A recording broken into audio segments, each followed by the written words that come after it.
పిల్లలకు రేపు నష్టం జరగద్దు అనేటువంటిది మా తన్లాట. కేవలం 4 ఏళ్ళు నువ్వు ప్రీవియస్ 4 ఇయర్స్ నువ్వు చదివితేనే లోకల్ అన్నావు.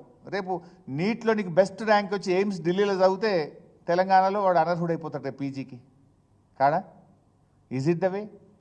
జనరల్గా వేరే రాష్ట్రాలు ఏం చేస్తున్నాయి, 1 to 10th ఎక్కువ ఈ స్కూల్ ఎడ్యుకేషన్ను లేదా తల్లిదండ్రుల యొక్క నివాసాన్ని ప్రామాణికంగా చేసుకొని స్థానికతను నిర్ణయిస్తున్నారు. తమిళనాడు, కర్ణాటక, కేరళ ఆయా రాష్ట్రాల్లో ఒక విధానం ఉంది.